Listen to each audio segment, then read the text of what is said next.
Today I want to show you more brilliant logos from LogoGround. This is the second video in the series. Let's go straight to the first logo. And we begin with an absolute classic.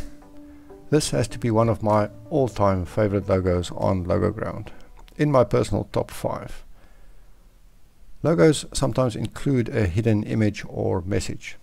Two good examples are the FedEx logo with the hidden arrow.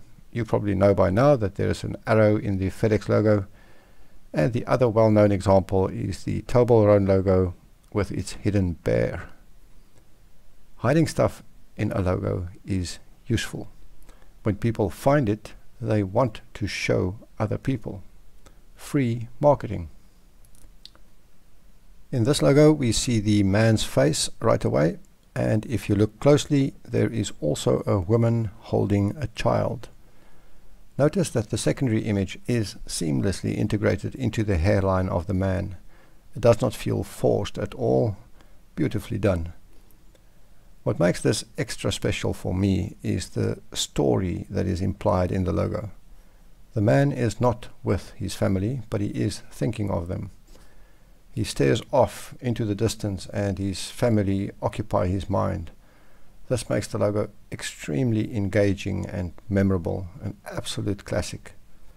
And the lesson here is, if you can tell a story in a logo, you have a winner. Next we have a letter V logo with a dragon integrated into the design.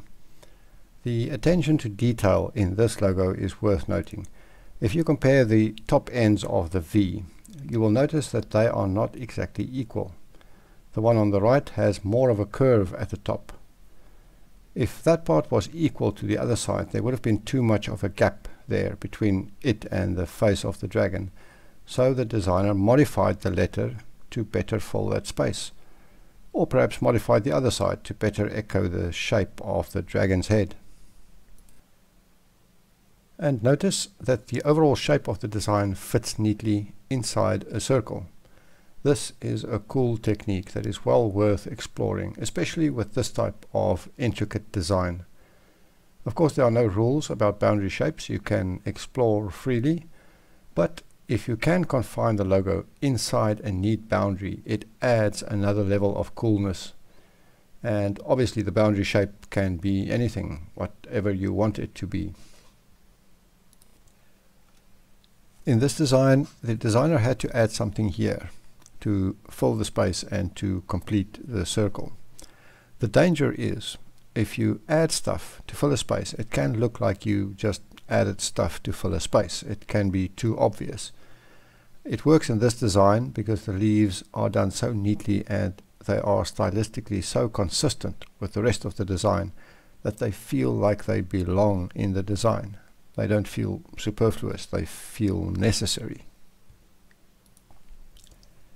It is quite difficult to make a good design that also perfectly fits inside a geometric shape, but it is well worth the effort. If you are able to pull it off, it looks great. This is an excellent example of how to do that and how beautiful it is when it is done right. The next logo combines a coffee cup and a chess piece. I'm a fan of coffee and of chess, so I may be biased here, but I think this is a good concept, very well executed. What I appreciate about this logo is the consistency in the style. The coffee cup and the chess piece are drawn in the same style, perfectly matched. It is like they are made of the same stuff. Also notice the clever typography. The designer could have gone in a number of directions with the typography, but I think wrapping it around the coffee cup like this is a very clever solution. It adds visual interest to the logo. It is somewhat unexpected and unusual, and in logo design that is almost always a good thing. By the way, this designer also has a YouTube channel and he is producing interesting content. You should check him out. The link is in the description. No matter how talented you are as an artist or designer, pulling this design off must have been difficult and very time-consuming.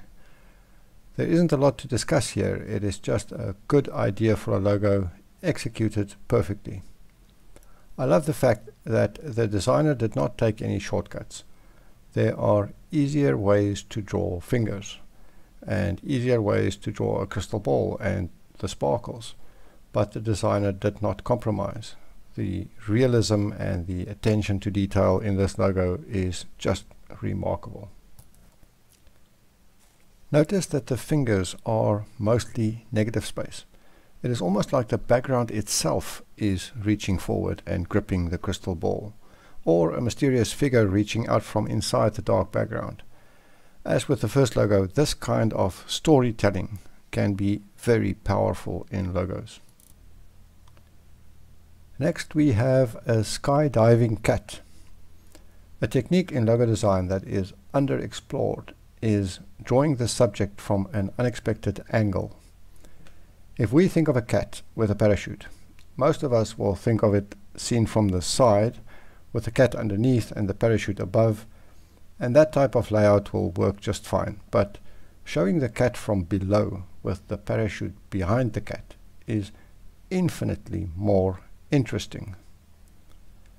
You can apply this to almost any logo. You can take a generic logo idea or even one of the logo cliches we discussed in the past, and you can completely revitalize it by simply changing the viewing angle. And there's your tip for the day: creative angles. Okay, I think that's a good place to end. We will look at more brilliant logos in the next video. I'll see you then. Thanks for watching.